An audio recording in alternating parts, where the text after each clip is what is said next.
eh bien, je suis très content de vous retrouver une fois de plus pour une nouvelle vidéo. Une vidéo qui, aujourd'hui, parlera voiture. Alors, vous connaissez ma passion pour la marque ZD Racing et tout particulièrement pour leur modèle tout-terrain. Je vous ai déjà présenté la version Buggy du Pirate 3, je vous ai présenté la version Truggy Pirate également. Aujourd'hui, on va continuer dans la même lignée et surtout pour que je puisse continuer ma collection et découvrir ces modèles assez formidables de chez ZD Racing. Aujourd'hui, on va découvrir la Monster Truck, un modèle totalement furieux, propulsé par un super moteur brushless et un ESC 120 ampères. Elle tourne en 4S. Et surtout, comme toujours, pour un budget qui sera un budget limité de l'ordre de 240 à 250 euros. Parce qu'il est hors de question qu'on mette 6 à 700 euros sur une voiture radiocommandée. Allez, on va aller découvrir ce monstre de chez ZD Racing. Bien, ben, on est un petit peu à l'étroit ce matin, évidemment, avec un paquet aussi gros. Donc voilà la boîte de notre Monster Truck Pirate 2 de chez ZD Racing. Donc première chose, le carton arrive un tout petit peu défoncé parce que ben, le carton, c'est le carton. Il n'y avait rien d'autre, si ce n'est juste cette petite étiquette d'envoi. Faut dire aussi quand même, faut pas être uniquement négatif. La commande, je l'ai passée il y a 4 jours. C'est arrivé en 4 jours. Je ne sais pas d'où c'est arrivé. Normalement, c'est arrivé de Tchécoslovaquie, mais ça a dû prendre l'avion directement et se poser sur ma pelouse pour arriver aussi vite. Je crois que c'est le record chez Banggood. J'ai jamais eu de truc arriver aussi rapidement. Donc voilà le carton tel qu'il arrive. Le livreur vient de me donner ça, un petit peu étonné lui-même de livrer comme ça une voiture radiocommandée pour le réveillon de Noël. Allez, sur la boîte, bon, on s'en fout un petit peu de ce qu'il y a. Moi, ce qui m'intéresse, c'est surtout de l'ouvrir et de vous sortir l'engin pour que vous rendiez compte un petit peu de la teneur de la machine. Donc, ce que je vais faire, c'est que je vais tout sortir et puis on va regarder point par point parce qu'évidemment, c'est un petit peu volumineux. Hop, donc, je retire la voiture et le carton. Donc voilà, notre Monster Truck arrive avec un certain nombre de choses. Comme d'habitude chez ZD Racing, mais ça je vous le refais pas, le manuel dans lequel vous trouverez l'ensemble des pièces disponibles. Alors pourquoi moi je m'intéresse à cette gamme ZD Racing? Tout simplement parce que ce soit le Buggy, le Monster Truck ou le Truggy, la plupart des pièces sont interchangeables entre les deux, ce qui fait que c'est quand même beaucoup plus pratique pour l'entretien. On a ici du double face pour l'ESC au cas où ça se décolle. À l'usage, évidemment, ça peut se décoller de temps en temps dans la terre. Des petits zips et puis les petits adaptateurs ici si vous voulez changer de cerveau et mettre un cerveau plus puissant. Parce qu'effectivement, vu la taille des roues ici, les cerveaux fournis avec sont parfois un petit peu légers. Tout dépendra de l'usage que vous ferez de la machine. Vous pourrez peut-être être amené un moment, si le cerveau lâche, à changer le cerveau, à prendre un cerveau plus puissant. Et auquel cas, vous aurez besoin de ces petits adaptateurs. Voilà pour la notice. Ensuite, on a une notice pour la radiocommande. La radiocommande, alors, moi, c'est ma 1, 2, 3, quatrième radio identique de chez ZD Racing. Et cette radio, je l'aime vraiment beaucoup. Je l'aime vraiment beaucoup pour son ergonomie, pour son volant qui, même s'il n'a pas de mousse, est vraiment très précis pour ses réglages disponibles. Mais ça, on reverra ça pendant l'essai. Ça arrive également avec un chargeur, mais je pense que quand vous en êtes à utiliser ce genre de véhicule, vous devez être équipé en chargeur. Mais si vous commencez, vous pouvez très bien utiliser ce chargeur, qui est un chargeur ici connu, c'est le B3 Pro, qui va vous charger de la 2S, parce qu'on a deux batteries 2S ici, ou de la 3S si vous l'utilisez en 3S. Donc le petit chargeur qui va bien. Et puis on va jeter un coup d'œil, mais rapide, hein, sur l'intérieur de la voiture. Donc l'éclipse comme toujours ici protégée par ces petites rondelles qui sont sympas, qui protègent bien la carrosserie, mais évidemment vous allez voir que après 2 sorties sur le terrain, et ben, des rondelles il vous en restera plus que 2, voire 0 parce que vous allez les perdre. Croyez-moi, c'est l'expérience qui parle. Sur les véhicules précédents, ben, je les ai quasiment toutes perdues. La carrosserie ici est pas mal. Elle n'a pas de film protecteur parce qu'il y a déjà les sticks, hein, qui sont posés dessus. Hop, et voilà. Donc le véhicule, voilà donc ce Monster Truck avec ces 2 batteries ici 2S. Voilà. Voilà, donc pour le déballage de ce Monster Truck ZD Racing, ben, je vais mettre tout ça en route. En fait, il n'y a pas grand chose à faire si ce n'est charger la batterie. On est ici donc en 2x2S en 4S. J'ai moi également une batterie 4S que je pourrais utiliser. Donc je fais une petite vérification, je mets tout ça en charge et on se retrouve pour regarder un petit peu plus en détail l'aspect technique de ce Monster Truck. Allez, on y va.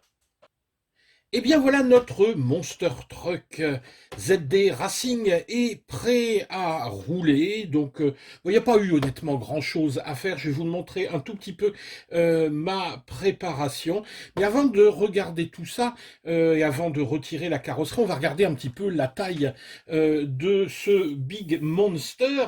Alors tout d'abord, on va regarder la largeur de voie ici qui est de quasiment 40 cm, 39 cm. On a un empattement. Donc je mesure, hein, je ne prends pas les chiffres donnés par la notice. On a un empattement qui est de 32 cm pour une longueur totale. Alors la longueur totale, c'est la longueur au niveau des roues. On est à 47 cm. Pour la hauteur, alors la hauteur, là ça va vraiment dépendre de la position de la carrosserie. En effet, vous le verrez tout à l'heure, les petits ergots ici de fixation, on peut les monter et les descendre. D'ailleurs, regardez un petit peu le look que ça donne dans les 2 cas, quand la carrosserie est en haut, quand la carrosserie est la plus basse. Donc c'est vraiment qu'une histoire de look. Ici, moi, j'ai gardé le look le plus bas, vous verrez ça ensuite. Alors, la hauteur de la machine est ici de 20, allez, on va dire 21-22 cm à peu près. Donc, vous voyez que ça a beau être une machine qui s'apparente au niveau du châssis peut-être un tout petit peu plus au 1/10 qu'au 1/8, on a quand même un sacré bébé, une machine qui est volumineuse, qui fait un poids total de 3,2 kg. Donc voilà, hein, le décor est planté, on voit un petit peu la taille de cette machine qui est vraiment, honnêtement, elle est vraiment impressionnante. Elle est presque aussi impressionnante que le Truggy, mais bon, c'est un style un petit peu différent. Alors, on va regarder un petit peu ce qu'il y a à l'intérieur. Alors, première modification que j'ai faite, c'est que j'ai ajouté ici des petits risselants sur les agrafes de fixation, parce que c'est vraiment pénible à mettre et enlever, alors que là, tac, tac, vous voyez, c'est plus simple. Toujours ces petites rondelles qu'il faut faire attention de ne pas perdre. Et vous voyez qu'avec les risselants, c'est beaucoup plus simple à retirer. Donc ça, c'est la première toute petite modif, hein, c'est quand même pas grand-chose que j'ai faite. La seconde, vous allez la voir au niveau de la carrosserie. Ici, ben, la carrosserie est tout à fait normale, mais si on la retourne, regardez, voilà, je l'ai complètement fibré à l'intérieur. Bon, c'est pas forcément très très propre, hein. C'est du scotch armé, hein, tout simplement, du duck, hein, que j'ai trouvé chez Action, tout simplement. Mais ça va donner déjà, premièrement, une meilleure rigidité à la coque. Alors c'est du Lexan, hein, donc c'est quand même pas très très cassant. C'est assez souple, mais donc ici on va quand même améliorer la rigidité de la coque et éviter surtout qu'elle parte, qu'elle se fende, qu'il y ait des démarrages de fente qui se fassent sans cette sans cette protection. Renfort également évidemment au niveau des fixations de carrosserie, où là j'ai pas hésité, même s'il faut pas en mettre trop, là j'en avais mis un petit peu trop, puis ben, la rondelle passait plus, donc j'en ai enlevé un petit peu. Mais donc renfort de carrosserie. Allez, on retire la carrosserie et on va voir maintenant ce qu'il y a à l'intérieur de ce petit bestiau. Alors, tout d'abord, regardons un petit peu la partie châssis. On est sur une base ici de châssis qui est un châssis en alu avec une visserie qui est évidemment aux normes EXA. On a un pas métrique hein, qui est donc un pas européen, donc c'est de la visserie métrique, donc il n'y a pas de souci, vos outils BTR passeront. Alors, premier commentaire par rapport à cette visserie, vous allez voir que certaines vis prennent dans du plastique, celle-là il n'y aura pas de problème. Par contre d'autres il faudra les vérifier, c'est celles qui prennent dans du métal. Surveillez-les, certaines sont collées, d'autres ne le sont pas. Donc c'est une habitude moi que j'ai prise sur les modèles ZD Racing, c'est de s'apercevoir après une ou deux sorties que certaines vis ont tendance à se desserrer, et auquel cas il faudra les coller à la Loctite, donc mettre un petit peu de Loctite, donc du frein filet moyen, pour coller ces vis. Et c'est le cas surtout, et ça je le fais systématiquement, le cas des vis pour la fixation moteur. Alors ça c'est ennuyeux évidemment d'avoir une fixation moteur qui va se balader, parce que vous allez modifier votre entredent puis bousiller votre couronne ici. Donc ça c'est la première chose à faire, c'est vous démontez une de ces vis, même si elle est collée, vous la recollez, tac, vous la fixez bien, et ensuite vous passez à la seconde. En plus ici sur ce modèle, la fixation va jusqu'au bout, et on a donc ici 3 vis à faire. 1, 2, 3, ces 3-là, vous les défaites une par une. Alors une par une, comme ça les deux autres continuent à accrocher. Et donc une fois que c'est fait, votre entredent n'a absolument pas bougé. L'entredent est très bien réglé. Alors on entend un petit peu. Vous voyez, on a ce tout petit jeu qui est nécessaire. Donc un châssis métallique. D'ailleurs du métal, on va en avoir pas mal là-dessus.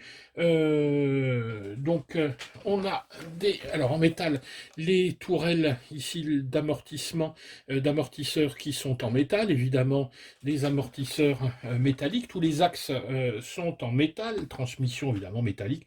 Mais bon, ça c'est du logique. On est sur du 1/8, on va pas bricoler. Le reste, alors ce qui n'est pas métallique, évidemment, vous allez me dire c'est du plastique, c'est du nylon, avec une qualité qui est quand même qui est une bonne qualité de plastique chez ZD Racing. Moi, sur mes deux autres modèles, j'ai encore rien cassé. Bon, je suis pas un fou non plus, hein, je roule pas comme un dingue. J'évite de grimper aux arbres. Au niveau solidité, ça je peux vous garantir hein, que ces machines-là, si on les utilise correctement, il y a vraiment aucun souci avec le ZD Racing. Après, c'est vrai que le Monster Truck, quand on achète un Monster Truck, c'est dans l'idée d'aller faire des sauts, d'aller faire du bashing. Et bien quand on fait des sauts, quand on fait du bashing, évidemment, il peut y avoir des soucis. Mais il faut les assumer, c'est une pratique un petit peu extrême. Donc après, si vous tordez un châssis, eh ben ça arrive. Si vous cassez un triangle, eh ben ça arrive. Heureusement, toutes les pièces chez ZD Racing sont disponibles, et surtout, elles sont pas très chères. Seul bémol, c'est qu'évidemment, pour les avoir, faut 3 semaines. Donc je vous conseille, pour les pièces les plus cassantes, je pense notamment la triangulation, peut-être les différentiels, ce genre de choses, un jeu d'amortisseur également, d'avoir quelques pièces en avance, donc n'hésitez pas à en commander. Si vous ne les utilisez pas, vous pourrez toujours les revendre. Il y aura toujours quelqu'un pour vous en demander. Donc voilà un petit peu pour le châssis. Regardons un petit peu la motorisation maintenant.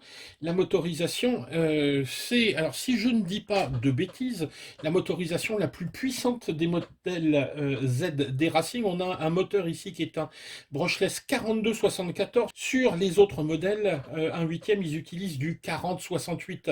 On est ici en 2152 kV, le moteur est étanche, alors que le SC qui est ici 120 ampères, lui, n'est que, on va dire, splash proof, c'est-à-dire qu'il supporte les éclaboussures, mais il ne faut pas rentrer dans l'eau, hein, n'allez pas rouler sous l'eau avec votre machine, parce que vous allez tout faire griller. Donc une motorisation ici qui est sans doute la plus puissante des modèles 1/8 ZD Racing. Ça tourne de base en 4S, je pense que ça peut tourner en 5S, mais c'est à vos risques et périls. La transmission maintenant. Alors la transmission part ici donc on a la sortie, donc pignon de sortie moteur. On a ici un pignon principal qui est sur un différentiel central. Alors ce pignon ici principal est en nylon. Sur mes deux autres modèles, c'est du métal. Ici, le choix du nylon. Alors, je ne peux pas vous dire ce que ça donnera dans le temps. J'essaierai, on verra. Il y a sans doute une raison à l'utilisation du nylon. On peut se dire, bah, c'est du nylon, ça va lâcher. J'ai eu la même réaction sur ma Baja à 1/5, où juste après l'achat, j'ai immédiatement racheté un pignon principal en métal. Et ben, je l'ai toujours pas changé, mon pignon nylon tient le coup. Bon, je roule pas énormément avec, mais il a tenu. Donc ça, je verrai dans le temps, puis je vous dirai hein, si ça tient ou si ça ne tient pas. De toute façon, c'est pas très grave. Ici, le différentiel, on pourra le changer très facilement. Il est facile d'accès. Donc ici, on a un entraînement par des barres de transmission, ici des cardans de transmission qui sont métalliques évidemment. Les petites coupes ici de cardans ont tendance à se marquer un peu à l'usage, mais comme systématiquement, ces pièces qui sont des pièces d'usure qu'il faudra peut-être aussi commander et changer quand vraiment ils sont trop marqués. On a donc un différentiel central, on a deux différentiels, sinon un à l'avant, un à l'arrière. C'est, on va dire, pas formidablement accessible quand il s'agit d'aller les regresser. Il y a un petit peu de mécanique à faire, hein, mais on démonte ici les amortisseurs. Toute cette partie-là doit être retirée et vous avez accès directement ensuite au différentiel qui est dans la boîte de différentiel. Le renfort ici ça, là je suis un petit peu déçu. Le renfort de châssis est en nylon. Sur les autres modèles 1/8, il est métallique, mais il faudra que je regarde. Je pense qu'on peut le remplacer par la version métallique. Après tout, c'est un renfort. Il n'y a pas de raison que ça se... Bon, que ça casse. Hein. Alors, qu'est-ce qu'on a d'intéressant également à voir? Bien évidemment, tout est réglable comme toujours chez ZD Racing. Donc, vous pouvez régler vos ouvertures, vous pouvez régler votre carrossage. Vous avez des barres anti-roulis. Bref, tout ce que vous voulez régler, vous pourrez le régler là-dessus. Je vérifie. Alors, oui, je vérifie juste qu'on ait bien cette petite vis pour contrôler la hauteur le débattement maximum des triangles, et donc c'est réglable par l'intérieur, parce que si je ne dis pas de bêtises, cette petite vis, on ne l'a pas sur le buggy. On l'a sur le truggy, mais je crois qu'on ne l'a pas sur le buggy. Faudra regarder. Les cardans. Alors, les cardans, on a des cardans, bien sûr, métalliques, CVL à l'avant et classique à l'arrière. Qu'est-ce qu'il y a d'autre à dire? On a un servo saver ici, le servo. Alors ça, c'est peut-être un point faible ici. Le servo, c'est un 9 kg. Si vraiment vous voyez que ça n'est pas suffisant dans votre utilisation, ou si il peut lâcher, hein, donc ça faudra envisager peut-être de le changer, mais si vraiment vous avez une utilisation un petit peu extrême de la machine. Mais c'est vrai qu'avec un Monster Truck, on est quand même tenté, regardez cet engin, on est tenté d'aller sauter. La partie radio, c'est de la radio ici ZD Racing, avec un récepteur ici qui est dans cette petite boîte étanche, qui est un récepteur dédié, mais vous pouvez très bien le changer et passer sur un autre système du genre Fly et Sky. La radio, donc comme je vous le disais, c'est la radio classique de chez ZD Racing. Tous leurs modèles 1/8 ont exactement la même radio, les modèles 1/10 également. Alors, c'est une radio que j'aime vraiment beaucoup, déjà parce qu'elle est jolie, elle a une petite LED qui s'allume en forme de V lorsque vous l'allumez, donc vous n'oubliez jamais de l'éteindre parce que justement c'est bien allumé, et puis c'est bien visible, c'est une radio 4 voix avec une voix 3 et une voix 4 ici, qui ne sont pas utilisées sur ce modèle, mais si vous voulez rajouter un kit d'éclairage ou ce que vous voulez, vous avez 2 voix supplémentaires. Ce qui est intéressant là-dedans, mais ça je vous l'avais déjà montré, c'est les reverse, ici pour l'accélération et pour la direction, ainsi que trim et dual rate, c'est-à-dire, le dual rate, ça va vous permettre d'avoir des débattements relativement grands, si on prend par exemple le dual rate sur la direction, soit vous choisissez d'avoir, hop, comme ça, une direction qui va bouger énormément, soit au contraire d'avoir très peu de mouvement, donc ça dépendra si vous utilisez ça plutôt pour des déplacements rapides ou plutôt sur du franchissement, et là vous voulez avoir un petit peu plus de précision pour attaquer vos tremplins. Bref, une radio qui est réglable. Alors, il n'y a pas d'expo sur cette radio, ça c'est peut-être vraiment le seul truc qui manque un peu, mais comme je le disais, rien ne vous empêche de passer ensuite sur une radio qui sera programmable pour un coût. C'est l'avantage des radios sur les voitures, c'est qu'on a des radios qui sont tout de suite formidables pour 30 ou 40 euros. Moi je crois que j'ai ma radio programmable vaut une quarantaine d'euros, donc il n'y a pas de souci ensuite pour faire évoluer un petit peu le modèle. Parlons ensuite, alors, je regarde avec vous. Ah oui, j'ai pas parlé, au fait, tout à l'heure, c'est vrai qu'on a regardé les détails, on n'a pas regardé les roues. Regardez-moi ces engins. Hop, alors vous voyez, je vais pas vous mentir, vous avez ça devant vous. On a ici 15 cm, ben c'est simple, hein, voilà, 15 cm de diamètre, donc c'est assez étonnant sur un 8e, et on est sur du 85 de largeur. Donc vous voyez des pneus qui sont bien costauds, qui sont doublés avec une petite mousse, d'après ce que j'ai vu à l'intérieur. Oui, oui, il y a de la mousse là-dedans, une mousse légère, mais une mousse quand même. Donc évidemment, l'amortissement va être assez classe. Qu'est-ce que j'ai oublié de vous dire sur... Ah oui, tiens, oui, excusez-moi, hein, ça arrive comme ça arrive. Au niveau de l'ESC, évidemment, on a un refroidissement avec un gros ventilateur sur le dessus. D'ailleurs, je vais vous l'allumer, vous allez voir. Vous entendez, on l'entend bien, d'autant qu'il va accélérer ensuite.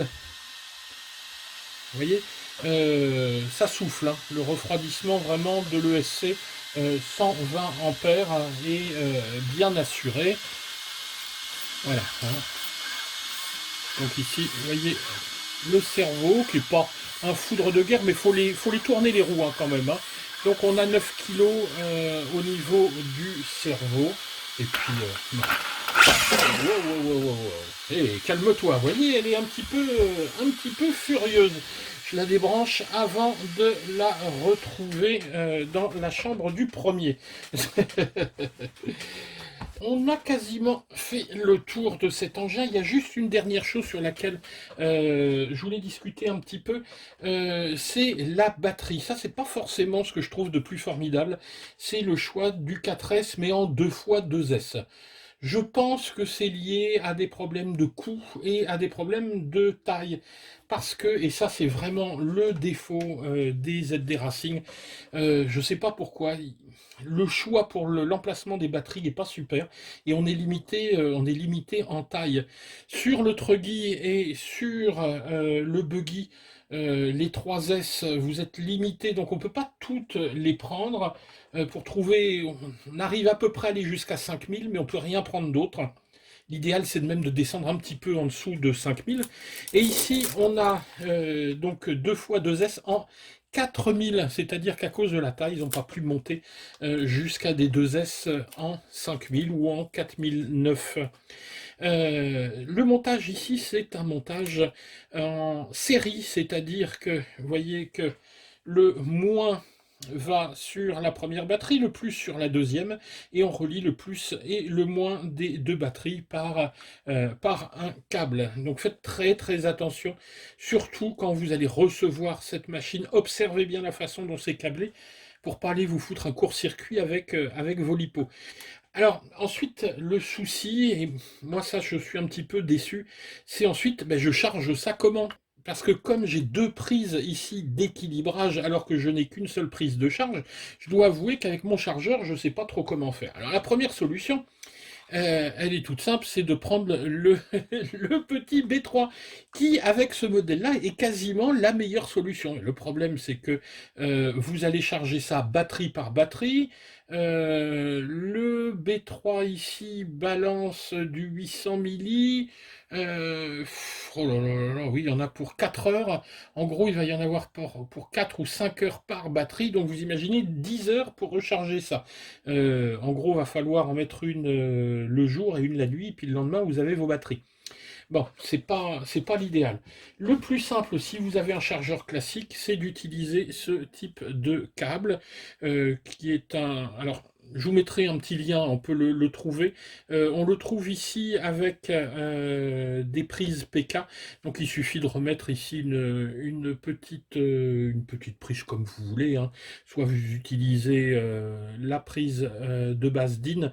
Le mieux c'est de changer ça par de l'EC5, hein. Je pense que ce sera vraiment l'idéal. Je pense qu'à terme, moi je changerai ça par de l'EC5. Et voilà, avec ce type de câble, vous branchez ça. Donc vous allez prendre batterie par batterie, vous branchez ça, tac, la petite prise d'équilibrage, la petite fiche qui vient se brancher sur la prise d'équilibrage, et vous rechargez avec votre chargeur classique, batterie par batterie en 1 heure, donc ça vous fait 2 fois 1 heure, et vous avez vos deux batteries qui sont prêtes. Je vous mettrai le lien pour une petite fiche comme ça si vous en avez besoin. Petite modif également que j'ai faite qu'on voit là, c'est tout simplement l'antenne, je l'ai bien sortie et je l'ai fixée ici comme d'habitude avec un petit collier risselant de la gaine thermo, et la carrosserie, lorsqu'on la remet dessus, tac, l'antenne est à l'intérieur, il n'y a pas de problème. Comme je vous le disais, les petites fixations d'ailleurs de carrosserie, on peut, voilà, on voit ici, les monter et les descendre pour avoir une carrosserie qui sera soit comme ici au plus bas, soit carrément relevée en version vraiment super monster truck américain, à peu près comme ça, et c'est un look un peu sympa. Je me méfie quand même de ces fixations, ça je vous conseille hein, d'en acheter d'avance. Parce que sur le Truggy, elles ont tendance à péter dans les chocs, vous voyez, on verra l'usage, c'est un peu flexible, mais j'ai peur que ça lâche. Donc moi, je vais commander cette pièce et ces petites fixations. Ça coûte 4-5 euros, 4-5 euros pièce, c'est pas énorme, mais je crois que ce sera pas mal d'en avoir d'avance. Bon, écoutez, je pense qu'on a fait à peu près le tour. Au niveau de l'entretien, qu'est-ce que vous allez prévoir dès le départ? Moi, je vous conseille de rouler comme ça. Peut-être ensuite, très rapidement, vous verrez en fonction de vos amortisseurs si vous voulez changer l'huile ou pas. Les huiles au niveau des différentiels vous sont donnés dans la notice. Alors, j'ai pas la valeur ici, mais c'est à vous de les adapter. commencer. N'hésitez pas très rapidement à ouvrir vos différentiels pour les vérifier. Vous pouvez commencer à rouler un petit peu comme ça, mais prenez l'habitude d'aller vérifier vos différentiels. Voilà donc un petit peu pour cette revue technique. Je pense qu'on a fait le tour de cette ZD Racing 84 27 1/8 Monster Truck, modèle en 4S qui, à mon avis, va pousser fort, fort, fort. Bien, et ben écoutez, si cette vidéo vous a plu, surtout, si cette vidéo vous a plu, surtout, n'hésitez pas à nous mettre un petit pouce vers le haut. Si vous n'êtes pas abonné, abonnez-vous. Et comme toujours, si vous commandez chez nos amis chinois de chez Banggood, pensez à bien passer par nos liens, parce que c'est grâce à l'utilisation de ces liens qu'on arrive à vous proposer du contenu mois après mois et à faire vivre la passion RC sur notre chaîne. Allez, on a assez discuté maintenant. Ce qu'on veut voir, c'est la voir rouler, cette voiture. Allez, ciao les gars!